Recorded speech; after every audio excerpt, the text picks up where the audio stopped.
Hello, everyone. I am happy to be on, and we're going to get started in about 2 minutes.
Good evening. Good evening.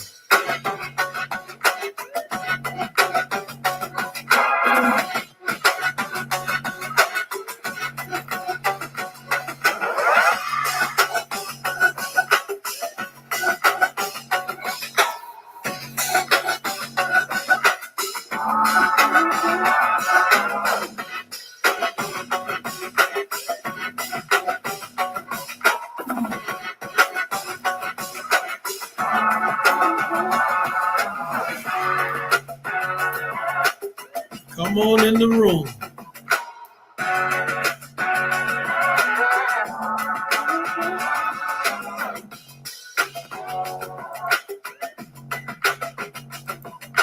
Come on in the room. Come on in the room. Yes.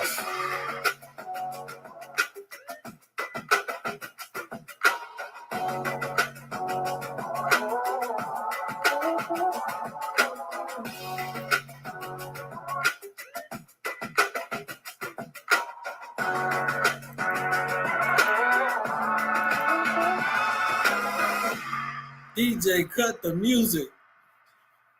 Good evening, everyone. Good evening. Happy to have you in. I'm going to be on maybe about 20 minutes at the most, and I'm getting out of here. So, this is just a midweek check in on financial literacy. Where are you at with your 2024 goals right now? Let's lock in and have a conversation about where you are midweek when it comes to financial literacy and where your goals are as well. So, this is just a midweek check in conversation about financial literacy. I am Coach Steele, the financial voice of the people, and I look forward to us spreading the message and continuing the conversation about financial literacy. Like I said, I'll be on for maybe about 20 minutes at the most, and I'm going to get up out of your way. But I just want to check in with everyone. I know it's not the middle of the week, it's only Tuesday. It just depends on how you look at it. But anyway, as we look at it, we're coming towards the end of the month, right? We're coming towards the end of the month of July. Where are you at financially? Is it looking a little tight? Because normally at the end of the month, that budget and the money that we have left over is a little tight. So this is when you really have to start honing in, locking in, and finding out basic information about your budget right now as you come towards the end of the month, as you come towards the end of July in 2024. Think about one, what is left in the account? We definitely don't want any overdraft fees. We definitely don't want to get to the register and realize that there's not enough in the account. So, right now, some things that you can do as you come towards the end of the month, look what is in the account. And not only what is in the account, but are there any transactions that are still going through, any transactions that you know that are going to be auto drafted out? That way you'll know what to expect to have left over at the end of the month. Are you going to the store one or two more times. Here's the perfect time as you come down to the last week, basically last week of July. Figure out what you need from the store. And not only what you need from the store, but are you going to have to take more than one trip to the store? And if you take more than one trip, how much is each trip going to cost you? If you're in the house with multiple people and you're working with the same account, how many times are you going to the store and how many times are they going to the store? How many times are you going to Walmart? How many times are they going to the mall? Because there's a set amount left in your account right now to help you make it to the end of July. And some of you have goals. One of your goals may be whatever I have left over at the end of July, I'm going to put in my savings account. Whatever I have left over at the end of July, I'm going to put in my individual retirement account, my Roth, whatever it is, those goals. If whatever I have left over at the end of this month, I'm going to put the rest of it on that credit card I want to get rid of. So now is the important time to hone in, tighten up so you don't have what happened to you months before, where there's less there left over than what you expected. So let's start calculating, what else do we need? What else do we have to go buy? And then remember what else is going to be drafted out, whether it's from your checking account or if you have drafts, payments going out to service providers from a credit card that you know you're going to have to pay that credit card off as well. Think about all those expenses and what you have left in the account so you can start making adjustments now so the end of the month isn't so bad off like it would potentially normally be. So think about all of those things. Once again, Coach Steele, the financial voice of the people. I am live on YouTube and Facebook, but if you want to be on YouTube, please jump over to my YouTube channel and subscribe. We're going to run it up. And of course, we're going places. And all my ladies out there, listen, we got to destroy these stats that they say about financial literacy concerning women. They say women are least likely prepared for retirement. We are going to do things to switch the conversation, transition that conversation of women not being prepared financially. You're going to hear me talk about that a lot because I believe we can bring about a change. It makes no sense for women financially not to be prepared. So we have to figure out what is causing that and then make the adjustment. And so as we do our midweek financial literacy check-in, and while I'm talking, go ahead and subscribe on YouTube. And on YouTube, you'll see a lot of the other content that I have there for you to listen in. A lot of great content about should you buy a house, how to pay a mortgage off fast, dealing with inflation, how to locate money. If you love gardening, please go to the YouTube channel and you'll see all type of gardening videos of me out of my garden, growing vegetables and things like that, because I do believe in, if you can, try and grow a lot of your own food and eat healthy and eat fresh food as well. So a lot of interesting things have happened recently. Of course, we've seen one president who has decided not to run again. And so that's going to have an impact on the market and the economy. And some people will believe positive, some people will believe negative. And that president also had certain initiatives and things that he had planned on doing for the economy and for people financially. So a lot of that stuff I think I'm going to talk about on Saturday, to talk about the validity of it and what things that are proposed make sense, what will actually help you or not. But regardless who is in office, ladies and gentlemen, just know you need to start taking action for yourself. Because if you depend on who is in office, then you're going to let yourself down. You can't depend on someone to come with initiatives to completely fix your financial situation. You have to be proactive and take the initiative, because you never know who's in, who's out, who'll say they're in and then be out later. Take the initiative for yourself. So when we talk about inflation, and it's interesting because if they believe inflation is going to be lowered, right? If they believe the cost of living is this inflation that has been rising over the past few years, if it's slowing down, understand the difference between it going lower and it slowing down. Inflation is still going to have that strong effect on you like it's having now. Just because it's slowing down doesn't change the fact that what you have left over at the end of the month and your bills and your expenses, it doesn't mean like they're going to actually decrease. In fact, if you're renting, you already know that rent is going up.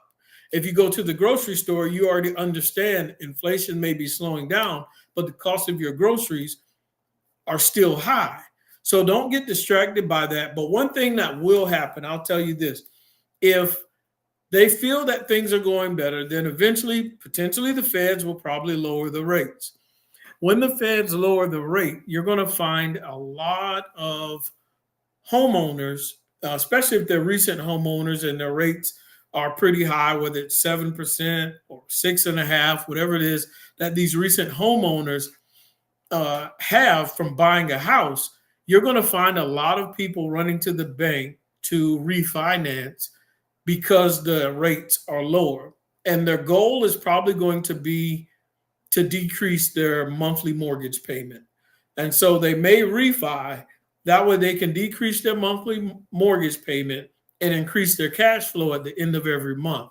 But before you do that, make sure you check all options before you rush to pay a financial institution closing costs to refinance unnecessarily. Because there are some other things that you can do creatively to get rid of that mortgage at a faster pace.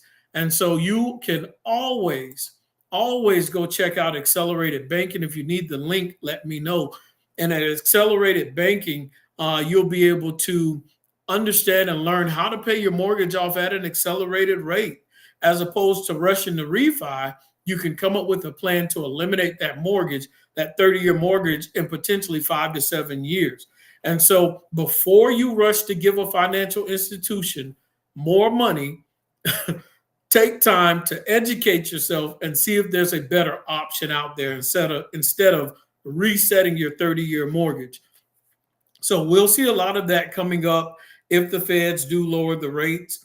But most importantly, if you have financial goals, and I'll talk a little bit more on Saturday about paying off your mortgage faster and having other options besides just refinancing. And once again, ladies and gentlemen, it is important. Listen to what I'm saying.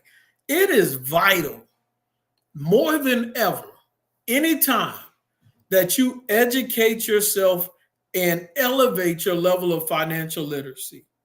There is so much information out here that can completely change your lifestyle, that can completely change your financial situation, that if you are willing to invest in yourself, if you're willing to invest in your knowledge and wisdom that's out here, you can grow financially much faster than the rate you are now. You cannot continue to grow off of old news and old information. Continue to elevate your mind. Where the information is, go and gather it and then apply. Gather the information, gather the knowledge, and then apply it. Apply it as it works for you. Don't be afraid of mentorship. Don't be afraid of guidance. Don't be afraid to ask the right questions. Do what's necessary to change your financial situation. So as we're in this I call it the midweek check-in of financial literacy, ladies and gentlemen, where's your budget at right now? Where are your goals when it comes to 2024? And if anyone's just tuning in, like I told everyone, I'll probably only be on here for about 20 minutes. So I'm going to check out probably about another 10 to 15. I think I've already been on for about 10. And so when it comes to your budget and your goals for 2024, let me tell you a secret. Anybody ready for this secret? If you aren't where you're supposed to be or whether you projected yourself to be, don't give up, and it's not too late. Don't give up, and it's not too late. Don't give up, and it's not too late. Things that you wanted to accomplish, places that you wanted to be financially, just because you aren't there where you want it to be July 23rd, 2024, doesn't mean you give up and throw in the towel. No, it's time to reboot. It's time to get your mental back together so that you can get right back on track. I use this simple example. If someone wanted to, let's say they have nothing in their savings account and they want to have at least $600 in their savings account, that person would need to put at least $50 a month, every single month, into their savings account. And at the end of the year, they would have $600 in their savings account. If you wanted $6,000 in your savings account, that individual needs to put $500 a month. Of course, I'm going to tell you to put that money in a high yield interest savings account. And at the end of the year, you're going to have more than the 600, or you'll have more than the 6,000, because of this thing called compound interest. And that's why I'm trying to tell everyone, don't give up on your financial goals. The things that you're trying to accomplish, just because you aren't there now, that doesn't mean anything. Things can turn around so quick that you would not realize how easy it is to get to where you're trying to be and then surpass it. It's all about putting your money in the right places. It's all about being strategic with your goals so that you can get to where you need to be. But if you're afraid to invest in yourself, if you're afraid to go get mentorship and guidance and help and assistance, if you allow pride to get in the way, you can't get to where your goals are and where you want to be. The goals in the finish line are there waiting for you to get there. So you got to think about that. Some people say, well, it's hard to get to that goal, or it's hard to accomplish this. That finish line is already there. You got to get there. So what you think is hard to get to is already present. Ha! Let that sink in. The place you're trying to get to is already present. It's just waiting for you to be present with it. And so you can't give up just because things get a little difficult. I'm telling you, when it comes to investing, when it comes to getting yourself in a better financial situation, it's okay if you have to start with a little bit. Don't say, well, I only got $10 left over. Well, I only got 25 and that's not much. That's not enough. It is enough to get started with. It's more than enough to get started with. And then you have to allow the power of compound interest and long-term investing to do its perfect work. So you will learn to, if you shift your mentality, you will learn to let the money work for you. Sometimes we think we have to throw a whole lot all at once to have impact. No, all it takes is a little bit. Some people have invested $200, $300 and made thousands of dollars because they were patient and they understood that their little bit long-term would be a lot. Stop underestimating what you have in your hand. It's more than enough. Get the wisdom, get the knowledge, get the information necessary so that you can put your funds in the right place, and be patient. One thing I've learned through talking to different people, anytime someone comes to me about financial guidance or advice, everyone always wants to hit a home run. Immediately, not everyone, but a lot of people are saying, how can I make money fast, quick, and in a hurry? Well, there's a lot of people who try different things to do that, and then it doesn't work out for them. But there's a lot of wealthy people in America who did a lot of long-term investing and being patient, and it paid huge dividends for them. And so when you look at the life of someone who's had financial success, consistently throughout America, it is the people who have been patient and invested long-term. Even if you do hit a home run, let's say hypothetically you hit a home run, you come into a lot of money, it still comes down to your financial discipline, your financial habits that you have. How many people and how many stories do we have to hear about people winning the lottery and then they blew the money and they don't even know where it is, what it's spent on, and they're back at square one?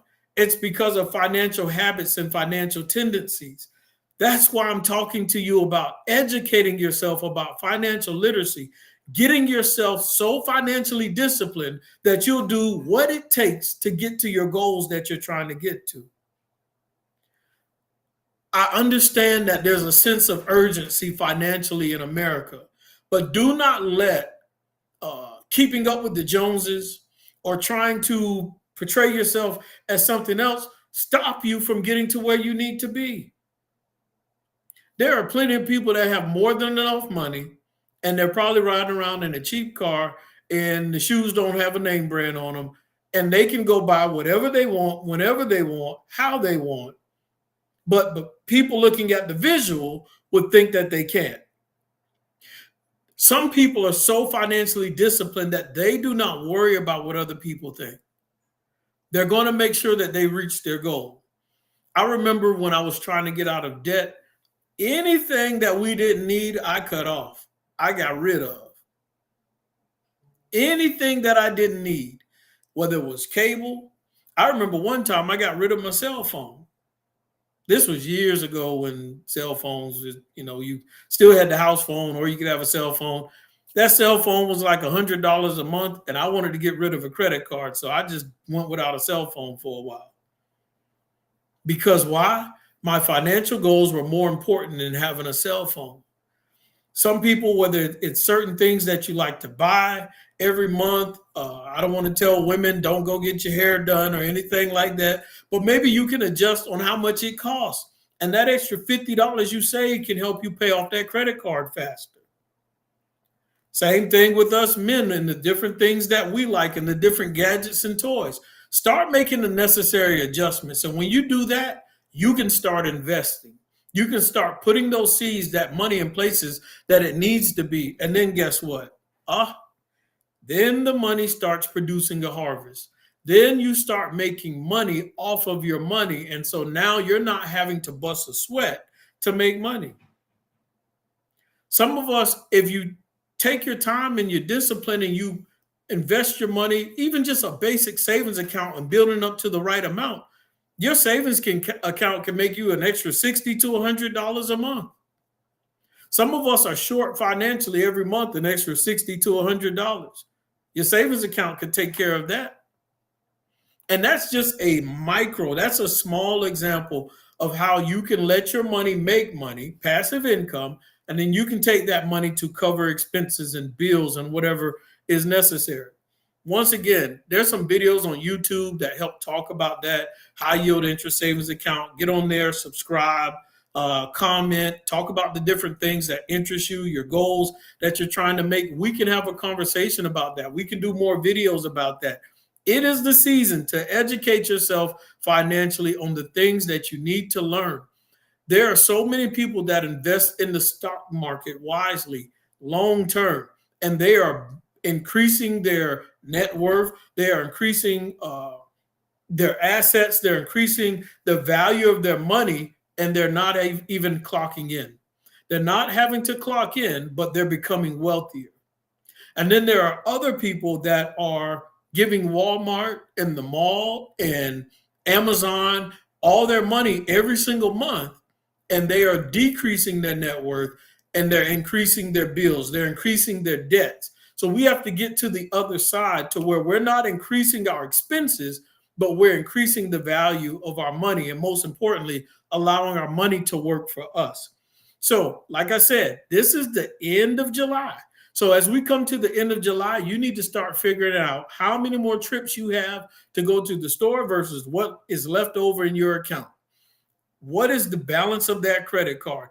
Is there any possible way, with about 7 to 8 days left at the end of the month, is it any possible way not to have to swipe that card anymore to run up the debt on it? Because, depending on, and I'll tell everyone this, you should know what day your credit card company is going to charge you for the balance on that card. You should know what day your credit card company is going to charge you for the balance on that card, the charge date, because you do not have to pay interest on that card if you can pay that credit card off in full before that charge date. I'm not telling you not to enjoy cashback rewards or hotel points or mileage and things like that.